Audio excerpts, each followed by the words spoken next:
Bismillahirrahmanirrahim. Assalamu alaikum dear students. I am Dua Mohammad Arshad teaching you biology second year. Students आज हम इस chapter number 15 का fourth topic discuss करने जा रहे हैं, that is osmoregulation in animals. Osmoregulation students आप पहले ही पढ़ चुके हैं। Maintenance of solutes and solvents concentration within the body is known as osmoregulation. अब एनिमल्स को हम बेसिकली 2 टाइप्स पे डिवाइड कर देते हैं। एक टाइप जो है वो ऑस्मो कन्फॉर्मर्स है और जो सेकंड टाइप है वो है ऑस्मो रेगुलेटर्स। सबसे पहले हम ऑस्मो कन्फॉर्मर्स को डिस्कस कर लेते हैं, उसके बाद हम ऑस्मो रेगुलेटर्स को भी डिस्कस कर लेंगे। अब ऑस्मो कन्फॉर्मर्स जो हैं, these animals are isotonic to their external environment. ये जो एनिमल्स हैं वो अपने एक्सटर्नल एनवायरनमेंट के साथ आइसोटोनिक होते हैं, यानी जैसी बाहर की एनवायरनमेंट होती है, जैसी कंसंट्रेशन बाहर होती है, वैसी ही ये अपने अंदर कंसंट्रेशन मेंटेन कर लेते हैं। हम 3 डिफरेंट टाइप्स की कंडीशंस यानी एनवायरनमेंट्स डिस्कस कर चुके हैं पहले, जैसे hypertonic environment, hypotonic environment and isotonic environment. Isotonic environment जो है आपको पता है, इसमें जो इंटरनल सोल्यूट कंसंट्रेशन होती है वो एक्सटर्नल सोल्यूट कंसंट्रेशन के इक्वल होती है, यानी कोई नो नेट गेन और लॉस ऑफ सोल्यूट और सॉल्वेंट होता है आइसोटोनिक में। इसकी एग्जांपल्स में हमारे पास स्पॉन्जेस और स्क्विड्स वगैरह आ जाते हैं। ऑस्मो कन्फॉर्मर्स जो हैं उनको कोई स्पेशलाइज्ड मैकेनिज़म्स की ज़रूरत नहीं होती, उनके इंटरनल मैकेनिज़म्स को, इंटरनल एनवायरनमेंट को नैरो रेंज में रखने के लिए, क्योंकि ये वैसे ही बाहर के इन्वायरमेंट के साथ आइसोटोनिक हैं। These animals do not actively regulate their internal osmotic conditions. इनको एक्टिव रेगुलेशन भी नहीं करनी पड़ती क्योंकि ये आइसोटोनिक हैं अपने एक्सटर्नल इन्वायरमेंट के साथ। इसके बाद इनकी इंटरनल ऑस्मोलैरिटी और इंटरनल ऑस्मोटिक प्रेशर जो होता है वो सेम ही होता है जैसे एक्सटर्नल एनवायरनमेंट का होता है, यानी सराउंडिंग्स का होता है। इस पूरे टॉपिक में बेसिकली सिर्फ एक ही बात समझने वाली है कि ये वो एनिमल्स हैं जो अपने इन्वायरमेंट के साथ साथ बहुत ज़्यादा एफर्ट्स नहीं कर रहे।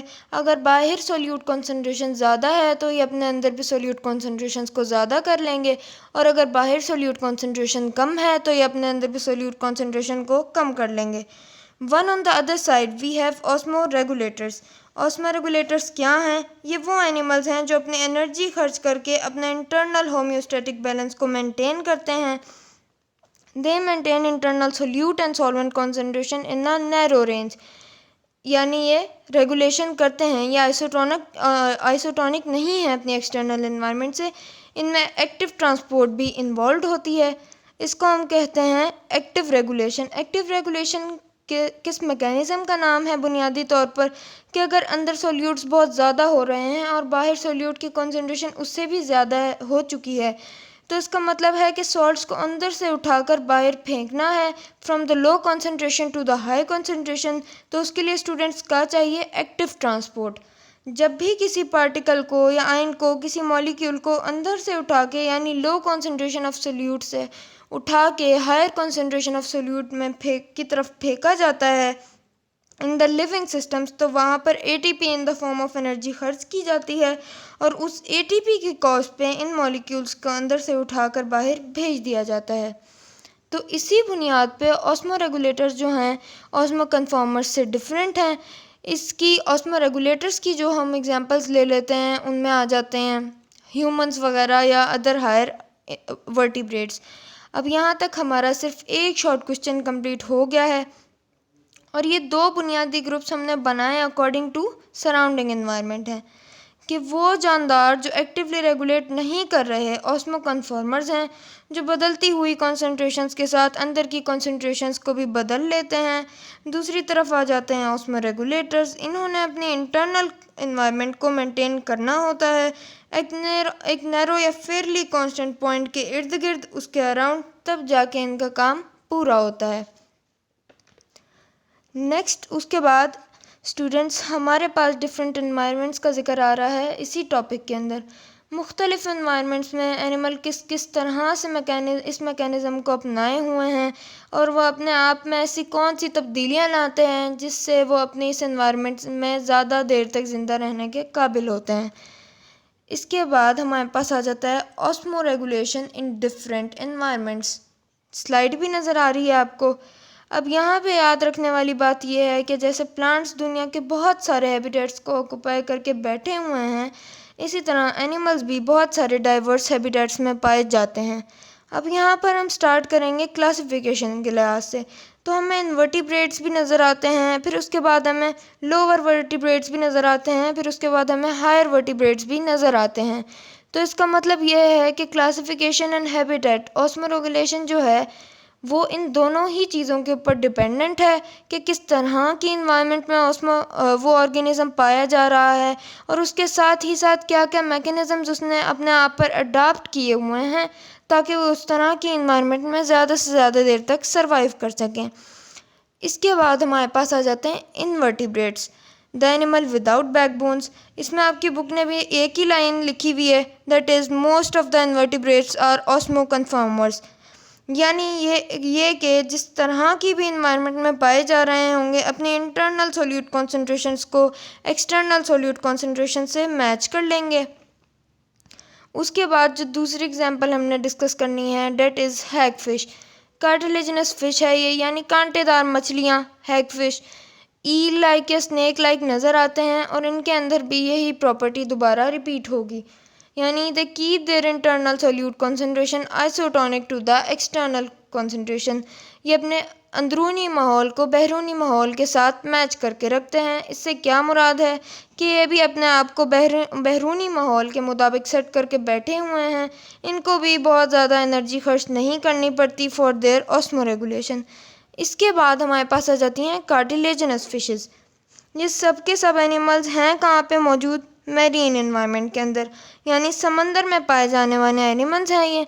अब अगर समंदर में पाए जाने वाले कार्टिलेजिनस फ़िश की बात करें तो स्टूडेंट सी का जिक्र करते ही आपके जहन में आ जाना चाहिए कि external environment has high concentration of solutes and salts. तो इसके लिहाज से they are not osmoconformers, they are osmoregulators. अब ये किस तरह से ऑस्मो रेगुलेशन कर रहे हैं इसको हम यहाँ पर वन बाय वन देखते जाते हैं। साथ साथ सबसे पहले नंबर पे they keep low solute concentration as compare to the sea's concentration.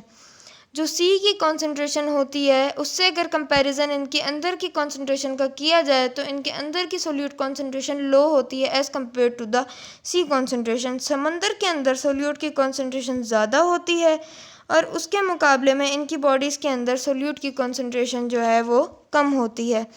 तो यहाँ से एक अंडरस्टूड फिनोमिनन आपने अपने माइंड में रखना है कि जहाँ पे सोल्यूट की कॉन्सेंट्रेशन ज़्यादा होती है वहाँ वाटर की कॉन्सेंट्रेशन कम होती है, और जहाँ पर वाटर की कॉन्सेंट्रेशन ज़्यादा होती है वहाँ पे सोल्यूट की कॉन्सेंट्रेशन कम होती है।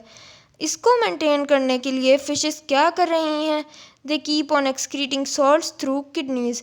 ये किडनीज़ के थ्रू सॉल्ट्स को मुसलसल एक्सक्रीट कर रही हैं, यानी जो पानी इनके अंदर है उसमें सॉल्ट्स की कॉन्सेंट्रेशन को हाई करके यूरिन के साथ एक्सक्रीट कर दिया जाएगा। फिर इसके साथ साथ they secrete salts through gills. ये सॉल्ट्स को गिल्स के ज़रिए भी सिक्रीट करते रहते हैं। गिल्स में जो हैं स्पेशलाइज्ड सेल्स मौजूद हैं जिनको क्लोराइड सेल्स भी बोला जाता है। अब क्लोराइड सेल्स को इस्तेमाल करते हुए अंदर के नमक को बाहर सिक्रीट कर दिया जाएगा और उससे छुटकारा हासिल कर लिया जाएगा, क्योंकि हमने शुरू में ही ये कहा है कि they have to keep their internal solute concentrations low as compare to the external solute concentrations.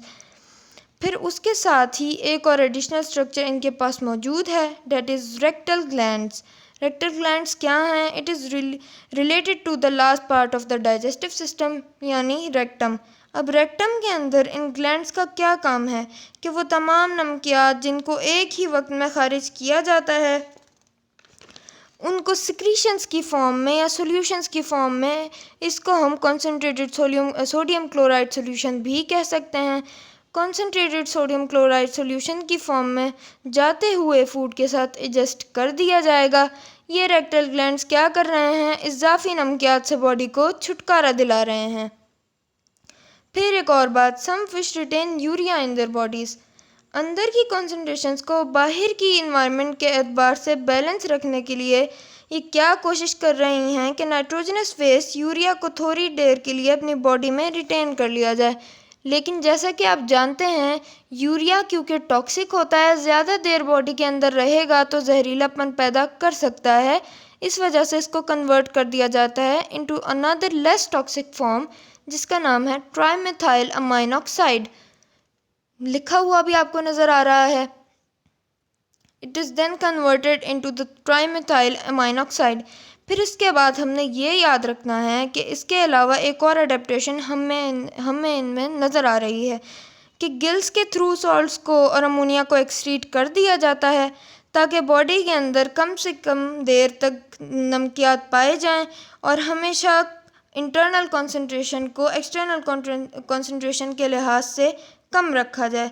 ये हमने भी बात की है कार्टिलेजिनस फिश की। अब नेक्स्ट आ जाती है हमारे पास बोनी फिश। सबसे पहले तो एक एमसीक्यू स्टेटमेंट है जो इम्पोर्टेंट है आपके लिए, that is they are descendants of fresh water ancestors.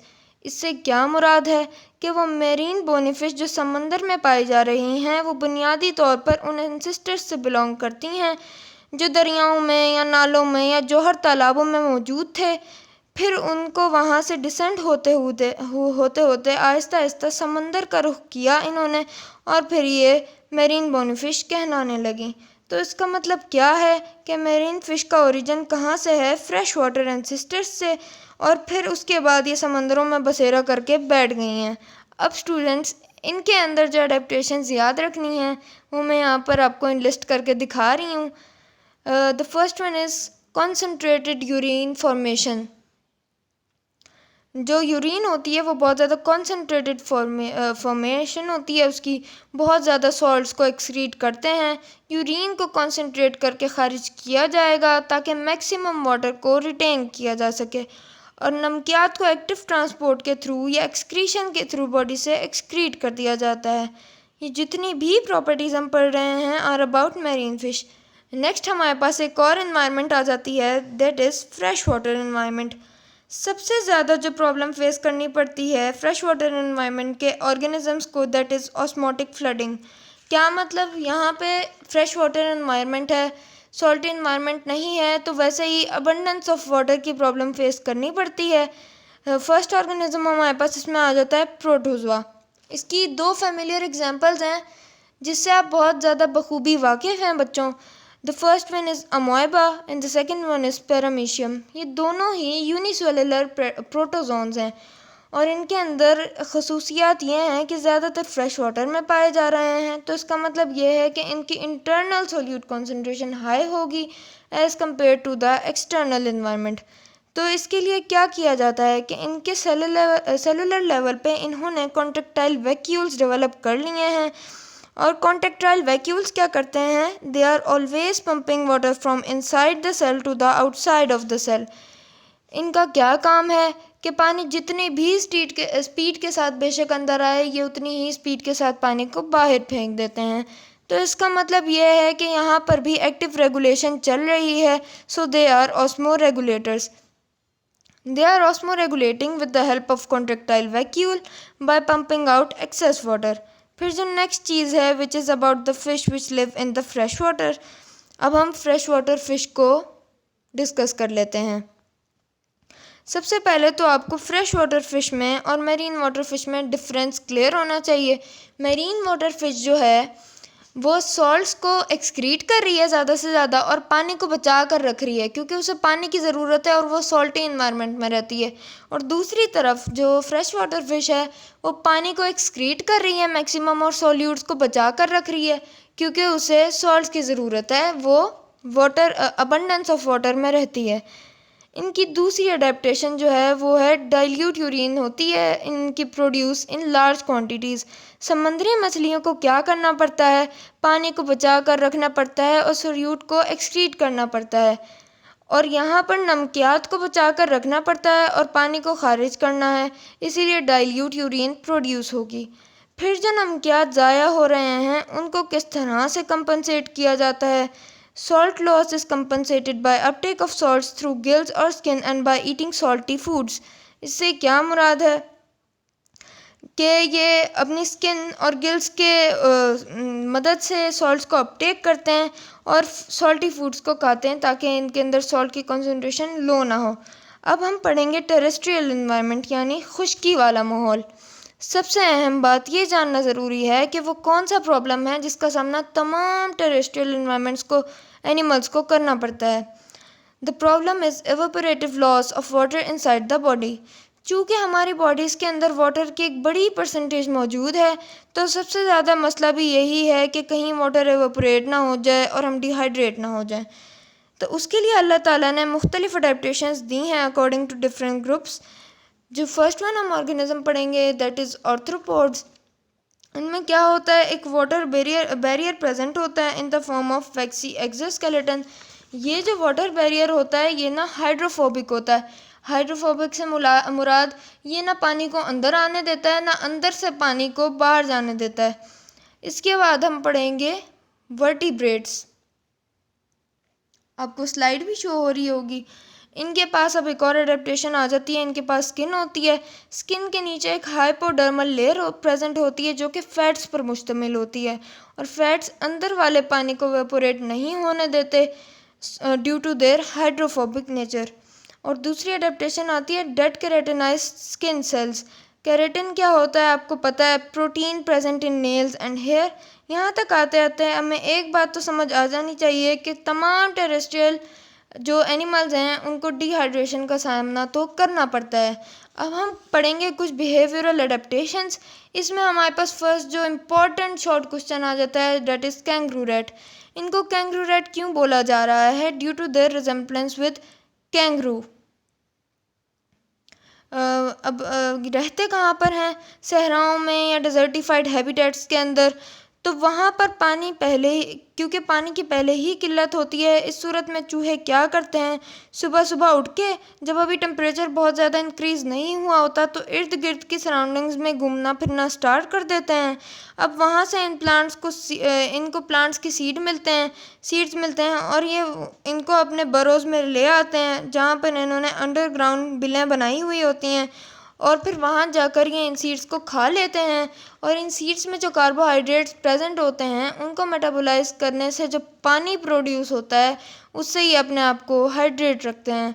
इसके बाद हमारे पास एक और इम्पॉर्टेंट शॉर्ट क्वेश्चन आ रहा है which is anhydrobiosis. It is the survival in dehydrating condition. इसकी अगर हम एक प्रॉपर डेफिनेशन देखना चाहें तो मैं आपको बता देती हूँ। Anhydrobiosis is the process in which an organism becomes almost completely dry. इससे क्या मुराद है कि ऐसी कंडीशन है जिसमें ऑर्गेनिज्म जो हैं ऑलमोस्ट ड्राई कंडीशन का इनको सामना करना पड़ता है। या आप कैंगरू रैट की पिक्चर भी देख लें। अब हमारा आज का लेक्चर यहीं तक था। नेक्स्ट लेक्चर हम कल देखेंगे।